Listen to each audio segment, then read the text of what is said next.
ассалому алайкум бинандагони азиз, барномаҳои телевизиони сух давом дорад ва Муҳаммад Ғазолӣ мегӯяд ки муфидтарин ихтирои башар китоб аст. Воқеан ҳам китоб манбаи илму дониш аст ва инсон бидуни мутолиаи китоб дар ягон соҳа муваффақ шуда наметавонад. Мо имрӯз дар бораи китобхонӣ ва илмомӯзӣ суҳбат мекунем ва ба ҳамин хотир ба студии телевизионии сух имоми масҷиди Тоҷмаҳал дар деҳаи Ҳушёр Домулло Муҷибалӣ Атаевро даъват намудем. Ассалому алайкум Домулло, пеш аз ҳама ба студии телевизионии сух хуш омадед. Воқеан ҳам китоб манбаи дониш аст, сарчашмаи илм ин китоб аст ва президент Шавкат Мирзиёев ҳам дар яке аз баромадҳои худ зикр намуд ки китоб наҷот аст, илм наҷот аст ва ин суханонро ҳам ҳатто дар аҳодиси имом Бухорӣ низ зикр шуда ки дучор омаданамон мумкин аст. Мехостем сараввал дар бораи илмомӯзӣ ва китоб хондан ҳарф мезадед. Ман дар ин бора ислом чӣ мегӯяд? бисёр хуб бародар, ташаккури зиёд. алҳамдулиллоҳ, аввалан дар ин рӯзи муборак худованд бар тамоми иншоаллоҳ худо хоҳад мо шумо дидори якдигар дидан иншоаллоҳ муносиб дид. алҳамдулиллоҳ, беадад шукр. алҳамдулиллоҳ, қола аллоҳу таъоло фи китобиҳи, аллоҳ субҳанаҳу ва таъоло дар китоби азиму шан Қуръон, яъни бузург, сураи Зумар ояти 9 بیان میکند. اعوذ بالله من الشیطان الرجیم. قل هل یستوی الذین یعلمون والذین لا یعلمون. بگو ای محمد صلی الله علیه وسلم، آیا آدمان علمدار و آدمان بی علم برابر میشوند؟ نه، هرگز برابر نمیشوند. پیغمبر نازنین محمد صلی الله علیه و در حدیث مبارک میگن طلب العلم فریضة من المهد الی اللحد. یعنی طلب کردنی علم فرض است از گهواره تا لحد. یک شاعر بزرگترین که گر خواهی در جهان شوی خوشروی، از گهواره تا لحد دانش بجوی. اگر ما خواهیم که در دنیا در تمام عالم انشاءالله خدا خواهد چی علمی اخروی باشه چی دنیاوی، الحمدلله همش آموختن در کار، همش علم جدا کردن در کار نیست. این علم دنیاوی، این آخروی، این اسکیچه، این ینگیچه نه، همش علم الله است. الله سبحانه و تعالی همه خدا خواهد انشاءالله تمامی که علمایی که در دنیا است همش از قرآن است. الحمدلله. اگر به تاریخ نظر اندازیم، من یکم نیستن پیغمبر حضرت ادریس علیه السلام خطات بودن. اینه حتی اینکه الله سبحانه و تعالی محمد صلی الله علیه و سلم در یکم امری که در سن 40 سالگی قدم موندن، یگانه امر چی شد؟ اقرا شد. بخوان. اگر از خواندن دیگر چیز افضل می بود انشاءالله محمد علیه السلام الله امر میکرد. اول بدون میگفت اوکی فهم کن. نه، استعیذ بالله، اقرا بسم ربک الذی خلق. ای محمد خوان به نام پروردگاری بزرگی تو را آفرید. یا که من سوره قلم است. بینید من قلم، چون که ما تمامی خدا خواهد علم با واسطه قلم می نویسیم. حتی یک سوره الله سبحانه و تعالی الان انشاءالله سوره قلم نازل کرده است. یا که در هم سوره اقرا 5 آیت درش میگه که علم الانسان ما لم یعلم، علم الانسان بالقلم. تعلیم داد انسان با واسطه قلم نوشتن کردی. قلم گفتا که من شاه جهانم، قلم کش را به مقصدش میرسانم. اگر کسی انشاءالله قلم در دست گیرد انشاءالله مقصدش نمیرسد. مقصدهای عالی در جای چی در این دنیا سربلند انشاءالله خدا خواهد چی است؟ همه عالما هستند و در آخرت هم انشاءالله سربلند عالما میشوند. آدمای علمدار دانشدار سربلند میشوند. امروز افسوس که صدها افسوس که امروز ما پدر مادرها خدا خواهد از کتاب فرزندان دور کردیم. بله. عموما کتابخوانی نیست. حتی که در مکتب ها خفه نشوند. من چندین شاهدی دارم که در مکتب ها به یک دفتر مکتب ختم دارد بچه ها. کتاب بری نیست. از با ما داشته سوکچه باریکک کتاب نمیگنجد. امروز اگر 6 ساعت اگر دست باشد 6 کتاب گیره اگر یک سومکه می شود. نه دو تا uppstötare یک تا uppstötare من چه قبیله در کوچه من برادر همین سمکت بکشو چیه این میگه دو تا uppstötare ده خلاص او جورایی چند ساعت در 6 ساعت اوی کنین کتابو تو همین درجه ما که از کتاب که دور شدیم ما صاحب علم و معرفت نمیشه. من بگه کتاب مطالعه کردم کتاب گفته چیزی است که کتاب عقل آدم میسبزوندگی کتاب بده است. البته کتاب میگه مثل آب است که میگه انسان میگه عقلش رفتار و گفتار و معاملش خوب میکنه همون کتاب میکنه افتیان ببینید چون که وقتی که ما میخونیم کتاب ابجو میخونیم روی خطامونش کو میکنیم اصلاح میکنیم. علم پیشتر حیات است. حتی اسلام عزیز پیامبر صلی الله علیه و سلم در حدیث مجمع میگه شرف الانسان بالعلم والادب لا بالمال والنسب. گفتن که آدم شرفش بزرگیش آبرومندیش گفتن از علم و ادب است نه از مال و نسب. این مالداری یا که نسب پدری من گنراله پدری من اولیا بود پدری من فلانچی بود نه تو تکیه با پدر تو تکیه با اجداد نکن. یک شوفت است که انسان باید که با قنات خودش پرواز کند. ما امروز قنات بیگناه کتی پرواز نکنیم. من فهمیدم که با مال و با نسبت گفتن تو پیشرفت شرفمند نمیشوی فقط با علم با آداب کتی ما شما شرفمند میشیم. من امروز میتونم خواهد پدر امروز من 3 ماه کانیکول است دارمی من در یگان گوشه خانه آدمو ندیدم که گوشه کتاب باشد. پدر بهشت داد که بچه هم بشینن اینجا انشاءالله این طرف کن قلا 1 ساعت انشاءالله درباره علم درباره کتاب خوندن آموزنه. ما نمیخواهیم فرزندامو خوشبخت شدن برادر نمیخواهیم. ما جلال یک مثال خوب میگم ببینید گر حالی نیک خواهی همیشه آموزش ای برادر قرآن و خط پیشه. اگر بچه تا خواهی که آبرومند شود دنیا ده لیکن علم در کار برای تو علم در کار 3 چیز گفته است آموزش شود قرآن آموزش نویستن علم آموزش. اگر خواهی که حالش خوب شود خواهی که خدا خود دوری پیریت نه یک کپتی و خرده بتید بسیار خودش نداره و امروز سبب من به علم جوانای ما شما چی حادثان گرفتارن همش باعث چی است به علمی است. پیغمبر که العلم کالنور والجهل کالظلمه. علم گفتن یک نور است که انسان نورانی میکند انسان از راه بد و خطرها همش میگرد مگه علم است گفتن نیکی نادانی چی مثل یک تاریکی شب است گفتن و این فرق ندارد. میگه 3 چیز آموزش میگه اگر خواهی که بچه خوشبخت شود. دوام چی میگه ببینید زیرا که پیشه روز کار افتاد ببینید چون پیشه نداند بیلو کلند و تیشه. همه اگر علم نتونیست کسب و کار یادشته. پیامبر که الحرفت بری من الفقری یعنی کسب و کار کردن آدم از کمبغلی دور میکند. حتی اینکه پیامبر علیه السلام گفتن که تو حرکت کن تو حرکت کن کار کن مهنت کن انشاءالله خدا خواهد. اول که علم بخون علم که ندوست یک کسب و کار آموز و کسب و کارم از میگه کمبغلی دور میکنه. همینه که ناموزش باید بیلو کلند و تیشه. اگر میگه همینم نداره میگه چون پیشه نداند یا که نخواند گوخر چراند در دشت و بیشه.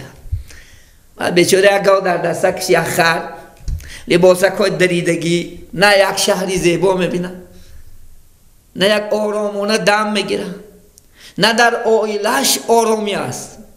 امروزه کمبودی های تمامی جنگ و جنجال و غربت از چی است؟ از نابودی است.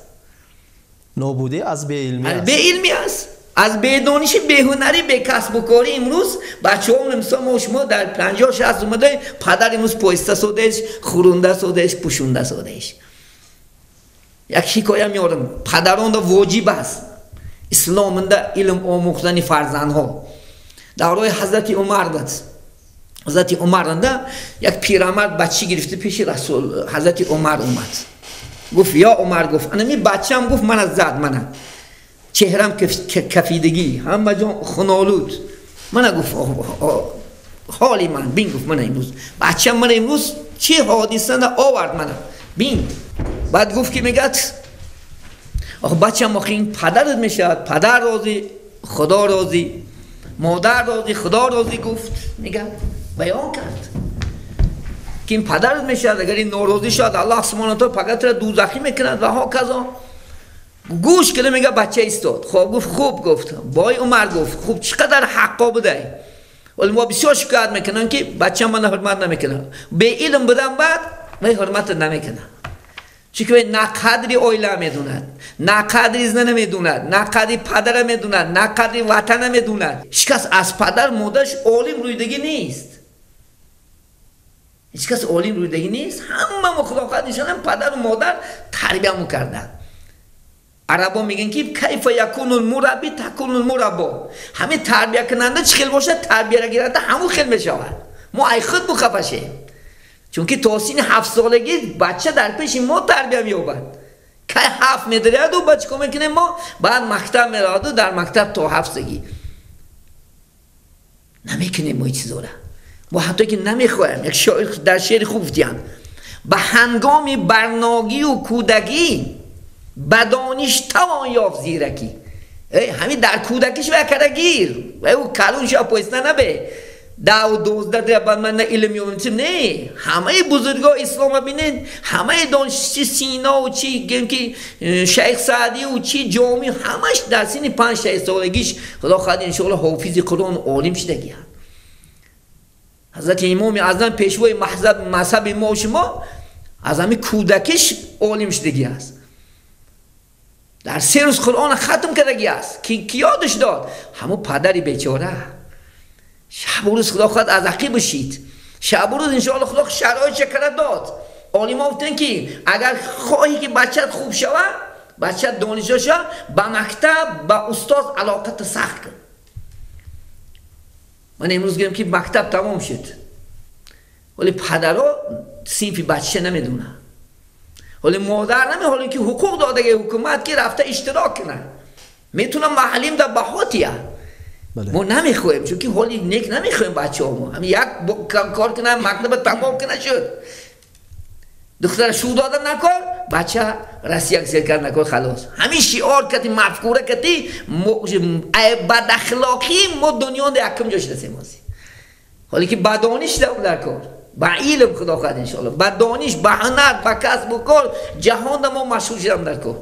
نه جناب عالی خدا خواهد انشاءالله یکم سری خدا خواهد انشاءالله پادشاهی برمدن چی اعلان کردن؟ علم اعلان کردن، کتابخانه اعلان کردن، چون که اساس ریشه علم است. من در جنگ خندق بینید، ولی اسلام بالکل طرفدار علم است. در جنگ خندق یک گروه کافرها را اسیر گرفتن.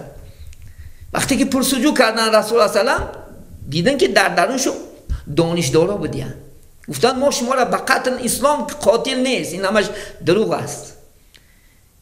من شما را گفت یک شرط میمانم. گفت هنگام که شما 4 عدد شمارش نیست، گفتن که 4-5 کس باشه، 10 دانگه بچه های مسلمان خواندن و نیستن یاد میتین، من شما را آزاد میکنم. اگر محمد طرفداری و این نمی بود میفت که پول بیاری اول برا وقتتگو $3,000 بیاره پیش من نمیمونه، بعد من ناشم یا میکشم آزاد میکنم. رسول بینین طرفداری علم های، چون که رسول خودش انشاءالله خدا خواهد چی بود؟ عالم شدن آرزو میکرد. خدا نقشمان و تعالی عالمش کرد انشاءالله خدا خواهد در دنیا. من دوره سن اکادمی مسجد بود، بینین در مسجد رسول الله صلی الله علیه و هر یک نماز صحبت میکرد، هر یک نماز صحابه تاکید میکرد. هی برو بچه یک تا آموزون، هی بسازن تا برو آموزون، تعلیم خوبش ده، آداب خوب آموز، رفتاری خوب آموز، گفتاری خوب آموز. بینید از سبب علم این صحابه در دنیا مشهور شده بود رفتن. از سبب بد اخلاقشونی، از سبب گناهکاریشونی برادر اهل اسلام. بینید حتی شاید در دامنه که درختی که خردک بود باغبان، من مثل ما درخت ما شما میشنونیم خردک مثال ده، بگرداند او را چو خواهد چنان. همین درخت میگه در میدیکش میگه شکلش میتی، ما شما شکل میدیم، شهرها میریم، تورا میبینیم، درختها رو میبینیم، حواس میکنیم شکل هوای در خوردیش هست. میگن همین بچتم در خوردیش، میگه چی شکلش دی همون که میشه.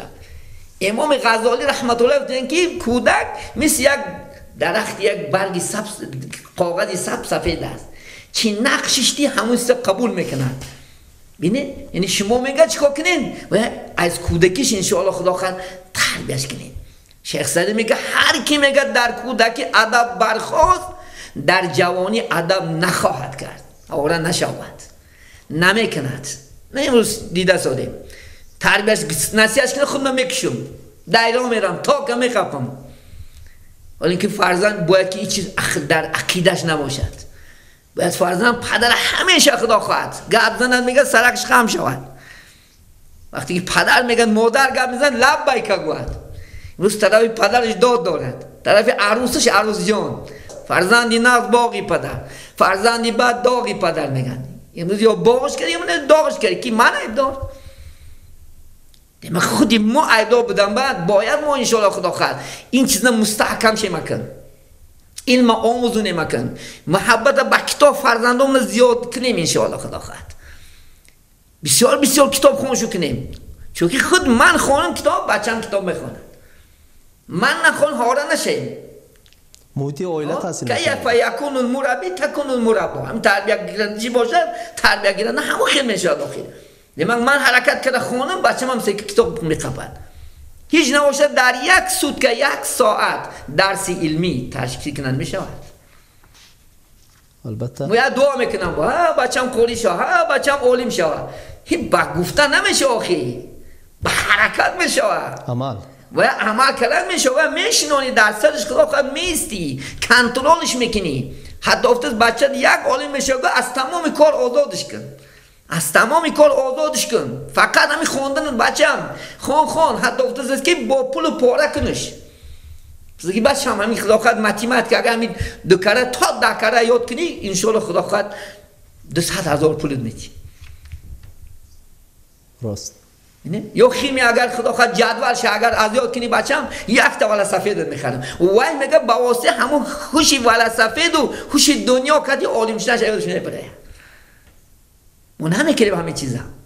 افتارتیت کردن میخوایم، ابرو کردن میخوایم، راست خودم میخوایم. میلیون 50 میلیون خونه گرفته، 50 میلیون ماشین. نه که بچه‌مون نول. به افتارتیت نیست. ماشینی کاپتیوا و ماش افتارتیت چی؟ فرزندی خوب. در پیری موال میکنه خور نمیشه. خور نمیشه راست. بچه‌مون خدا خواهد من بخاطر یک مردک حکایت دارد. میگه بچه‌م تلفن کرد از شهر. میگه پدر خواننده ایستین حوزی من میرم. من حیران میگه چی میام بشه. یا ماشین گرفته آورد میگه تگی دارم. بچه‌م پدر برای گفت میگه. من حیران. گفتن این کلید برای شما. باید دیدم ریخ میگه. که من همشه بچه تربیت کردم. اینه از خرسندی آباد دیدن میریزد. ما رحمت نما گرامت نه از چی میگیریم؟ از این بچه ها میگیریم. بچه ای که میگن؟ بچه داملا موجب الله میگن. دختری که دختری داملا موجبش که دختری شما نمیگد یا نمی؟ راست. چی رحمت میخویم، چی نعلت به سر خدا میاریم از همین دست فرزنده هست. چی جنایت دارد کی عذاب میکشد؟ پدر مادر میکشد. شب تا ساعت خوابت نمیبرد. بینه برای همین ما خواهیم که حال خوبی فرزنده همونه انشاءالله. کسایی صدای ما نمیشنم بی نکن پرتیمون خدا خواهد آبرو پرتیمون چیزی از خدای بیمانی و ماشینا نه. بچه همونه صاحب علم و معرفت کنیم که در دنیا بچه ای که بچه فلانچی پدر نامش جنگراست نه دنیا ده. این بخت همین است. بخت علم است برادر. علم نه پیامبر سلام 3 بار خدای تعالی تاکیدش که بوده جبی اقرا ایزن اقرا خان باز خان. این شعار اسلام است. محمد علیه السلام رو تاکید کرد، نگفتش دون بخون، گفت ای محمد صلی الله علیه وسلم. ببینید دیمک همه آسته چیزا همش آخرش است. انشاءالله خدا خواهد علم است برادرها. لیکن اساسی میگفته که همه پدر و مادران در سخن بچه ها را خواناندنش. پیامبر حدیث است آستی میگه برای خود نفس خود روا میبینی تا به دیگران روا نبینیش تو مؤمن کامل نمیشی. امام بخاری حدیث اگر من فقط علم بجا کنم، من کتم علما الجمه الله یوم القیامت بلجام من النار، کسی که میگه یک آدم پیش یک علم میپرسه بجام کند، روز قیامت بلجام آتشین خدا لجامت میزند که من تا علم برای افسریتی دادمت، علم فقط برای خوردن دادم، نه، علم برای دیگر برادرها با هم برسون. ما اینقدر جونکاونیم، همین از خدا خواهد. من همه فرزندای دنیا دوست میدارم که عالم شوند.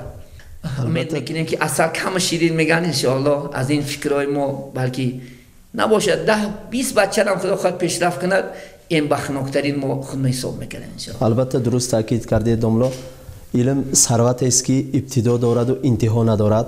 آن را هر چقدر مصرف کنیم، پهن کنیم، باز زیاد شده هم میگرد انشاءالله. و ثروت ناتمام است علم. کسی که صاحب علم است، چون تاکید کرده گذاشتید، به جنایت دست نمیزند، به گناه دست نمیزند و در حیات موقع خود را، راه خود را، راه درست را پیدا کرده میتواند. و پرزیدنت شوکت میرزیویف وقتی به سر قدرت آمد در ازبکستان، مسئله اول را به آموزش علم و کتابخوانی اعتبار داد و در مکتب‌های عمومی تعلیمی، در مکتب‌های عالی حتی برای ترغیب کتابخوانی تمام چاره و تدبیرها اندیشیده شدند و جوانان را به کتابخوانی جلب کردند. حتی شخصی که بیشتر کتاب خوانده است تا گرفتن سپارک مکافات‌های عالی مشرف گشت. و به شما در همینجا باز یک سوال دادنی هستم. ما مدت از کتاب و از علم آموزی دور گشتیم، به همین خاطر پرزیدنت برای کتابخوانی، برای علم آموزی همه را جلب کرد، دعوت کرد. برای چی دور گشتیم و عامل اساسی آن را در چی میبینید شما؟ عامل اساسی علت این چیزا همش به اعتباری پدر مادر است. به اعتباری پدر مادر، چون که معلم نخستینی انشاءالله فرزند پدر مادر است. این معلم دوم درجه است. معلم دوم درجه است، چون که در تا 7 سالگی در زیر دستی ما قرار می‌یابد، در زیر دستی ما تربیت می‌یابد. تربیت باید که ما و شما انشاءالله خدا خواهد همین شرایط را کردیم، ما کار نداده شدیم. من یک چیز، این کسلی زور از تلفن شدگی است. پدرم می‌دارد خدا خواهد در دست تلفن، ما در تلفن، هر یک کس به هیچ کس کارش نیست، فقط محبت به همون تلفن. کاش که تلفن چیزی خوب بینن. اقلا از تلفن مثل عالم شدن ممکن، اگر که من مشکل که دینی سوال مثال گیمده، مثل اون از فتوای ازبکستان گیمده، مثال گیمده از جناب مفتی، مثال از قاضیات، از قاریاش خودم که استفاده بردن، گیم که غذای معنوی میگیریم. همین قدم غذای معنوی هم گیرن که نور بالا نور میشد، لیکن بسیاریش همش همه بازی، قمار، رقص تماشا کنی، سرود گوش کنی که تی عموما به معنویت بلند نکرده شده است. من به پدر مادرها تاکید میکنم که هوشیار شوند، حرکت کنن انشاءالله. فرزند عیب نیست، عیب مونده است. رحمت البته درست تاکید کرده گذاشتید. ما مدت ثروت مادی را از ثروت معنوی بالا گذاشتیم و عاقبت به چنین حال افتادیم. برای همین هم در ازبکستان امروز پیش از همه برای آموختن علم اعتبار جدی داده می شود و خوشبختانه امروز وقتی آن رسیده است که ما علم آموزیم، کوشش کنیم. برای این همه شرایط فراهم آورده شده است و باز همین را علاوه تاکید کرده گذاشتن لازم است که در ناحیه سوخت یک معما گوییم هم می شود، یک مسئله اساسی که یک چند سال اینجانی ما در این موضوع گفتیم و میگوییم و باز میگوییم، لیکن نتیجه نیست، حل خود را نمییابد. این هم باشد دبدبه های بیهوده و اسرافکاری. گرچند موضوع کهنه است، لیکن در همه دور و زمان در ناحیه سوخت این مسئله مهم است. به اندیشه من این هم از بی علمی سر میزند. اگر علم داشته باشیم به دبدبه های بیهوده راه نمیدهیم، اگر علم داشته باشیم به اسرافکاری راه نمیدهیم، خودداری میکنیم. و حالا ما درباره اسرافکاری و دبدبه های بیهوده و عاقبت های آن نیز هم صحبت میشویم. بیواسطه این سوال را با امام مسجد طول اسدالله آخونوف میدهیم. السلام علیکم دوملا، به استودیو تلویزیونی سوخ خوش آمدید. من حاضر من در بالا درباره اسرافکاری و دبدبه های بیهوده حرف زدم. میخواستیم شما درباره همین مسئله سخن کنید، ساده تر کرده به مردم فهمانید که اسلام تا چه اندازه این حالت را منع کرده است؟ مرحمت. بسم الله الرحمن الرحیم. الحمد لله و الصلاة و السلام علی رسول الله. اما بعد، السلام علیکم و رحمت الله و برکاته. الحمدلله، من الله تبارک و تعالی در این لحظه ها من این منزل به مناسبی است. ان شاء الله درباره اسراف علی قدر حال صحبت میکنیم. شاید که الله همه قلب ما بکشاید، از زبان هم تو گناه بکشاید. ان شاء الله این سخن های خودش، حدیث های پیغمبر علیه الصلاة و السلام ان شاء الله ذکر میکنیم، اما خلق ما الله فهماننده عمل کردن نصیب روزه گرداند. اولا من درباره اسراف گفتم. اسراف این کلمه عربی خودش معنایش همین که از حد زائد صرف کردن، از مقدار زائد صرف کردن به اسراف گفته می شود. در مقدس دین اسلام اسراف حرام است. الله تبارک و تعالی اسرافگرها را دوست نمی دارد. اسراف یک چند عاقبت های بد خودش به دعوت میکند. از جمله که اگر اسراف و قدم موند، اگر که این اولا از رحمت الله دور میشد، غضب الله به گرفتار میشود. اسراف در نتیجه بسیار شدن همون خلق، یعنی جماعه بالاش به بسیار قشاق ها میبیاد. و اسراف اگر بردوام شود، اگر که الله تبارک و تعالی همون اسرافگرها را از جنتش دور میکند و جهنم به نزدیک میکند. برای همین الله تبارک و تعالی خودش آیت مبارک کنده یک چند مراتبه اسراف نکردن به دعوت کردگی، و پیغمبر خدا محمد صلی الله علیه و سلم هم از اسراف مویه داشتگی یک چند حدیث ها بیان کردگی. ان شاء الله کریم حاضر یکی از درباره اسراف ذکر شدگی آیت ان شاء الله کریم سوره اعراف 31 آیت انده الله تبارک و تعالی همی خیل مرحمت کرساس. من این آیت مبارک انده الله تبارک و تعالی ما بنده ها و ندا کرده گساس کی، یعنی امر کرساس کی خرید، نوشید و اسراف نکنید گساس، چون که الله تبارک و تعالی اسراف کارها را دوست نمی‌دارد. خودش مرحمت کرساس. از آیت ما معلوم میشد که ان شاء الله کریم من انسان باید سمی کردیم حیاتمون ده خوردن به احتیاج ما بوده است. همون خوردنم، نوشیدنم همشه چگرش بوده است. ما اگر از همون چگره گذرم، اگر که چگره ویران کرده صفی همون اسرافکارها خوش میشیدیم. این آیت مبارکه پیغمبر خدا محمد صلی الله علیه و سلم یک چند حدیث شریفانه همین خیلی خوش شرح کرده که من درباره خوردن اولا الله تعالی امر کرساس. پیغمبر خدا میگویند که هر یک انسان خوردن به محتاج احتیاجمند. خوردن خودش بیارشه چگرشه، یعنی رسول اکرم صلی الله علیه و سلم من آشپزا نمویه 3 قسم تقسیم کرده دیدن. برای خوردن، برای نوشیدن و برای هوا همون 3 قسم تقسیم کرده دیدن. پیغمبر خدا گفتند که اگر انسان من همین قسم ها و عمل کنه، اگر که ان شاء الله کریم حیاتش فراوان می شود. بعض علما ها سلف ها این آیت مبارکه، یعنی نصف آیت انده الله تبارک و تعالی جمعی علم طب بخدشنده در بر گرفتگی گفتن مرحمت کرده، یعنی تفسیر کرده دیدن. برای چی؟ اگر ان شاء الله کریم ما همین مقدار به همین چینک به عمل کنیم، اگر که خدا خواهد بسیار عمل های ثواب کردن و مشرف میشن خدا خواهد. چون که در نتیجه بسیار خوردن، در نتیجه بسیار نوشیدن ما صفی اسرافگرها خوش میشیم و در نتیجه خدمات بسیار سلبی طرف ها، یعنی عاقبت ها بر سر خود میبیاد. برای همین رسول اکرم صلی الله علیه و سلم گفته شما عمل کنیم ان شاء الله کریم البته نظم شد. اسراف خیلیش بسیار، علم اسراف کردن، خوردن اند اسراف کردن، وقت اسراف کردن، عمر اسراف کردن، نهایتا خیلیش بسیار. اساسا ما امروز صحبت ما درباره مو خوردن اند، نوشیدن اند، پوشیدن اند اسراف کرسیم ان شاء الله همین عاقبت های برطرف میکنیم. گفتگی نیت اند مقصد اند من همین درگاه اومدم ان شاء الله. من از همین حدیث رسول اکرم صلی الله علیه و سلم معلوم است که دیگه ما هر یک بنده چکنیم بس باید من در وقت خوردن اسراف بس نکنیم، راه نکشیم ان شاء الله کریم. من در توی خانه ها و در معرکه ها در دیگه جاها میبینم که بالای اوقات به باز اوقات ها میبیاد، بالای طعام به باز طعام ها میبیاد. انا همون چیز برادر اسراف حساب میشود و حرام عمل حساب میشود. ما باید ان شاء الله کریم امروز رزق از طرف خداوند کریم این رزق بردوام شدنش خواهیم، اگر که من همین در معرکه در توی خانه ها یک اوقات کتی خدا خواهد کفایه کنیم، اگر که ان شاء الله کریم این رزق بردوام میشد، پر برکات میشود. و من تپنده تاکید کرده گذشته که برین دیگر عمل ها رها شده می شود. در نتیجه امروز ما آیت نخوندن، کلام الله نفهمیدن، به علمی و در نتیجه پیغمبر علیه الصلاة و السلام حدیثشون نخوندن، ما امروز ندانسته سکرسیم اسراف و رحم موسیم. این اساسی این جنده اسراف و رحم میگذارد آنانی که الله تبارک و تعالی نمیشناسند. آنانی که امروز الله تبارک و تعالی برای سنو کمتر مال داده بود، دولت داده بود و جاش به صرف نکرده دیگر جایها صرف میکنن، آنها اسرافگر و سکرسیان راه داشتن. آنانی که ان شاء الله کریم ایمان مستحکم الله شناختگی صاحب علم هستند، ان شاء الله کریم اسرافگر و راه نمیمونند. چون که اسلام انده اسراف حرام، اسرافگرها را الله تبارک و تعالی دوست نمی‌دارد.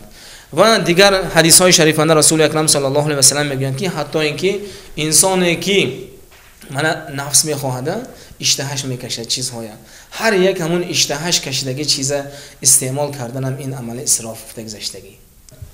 خب الله تبارک و تعالی دیگر آیت انده میخیل مرحمت میکند.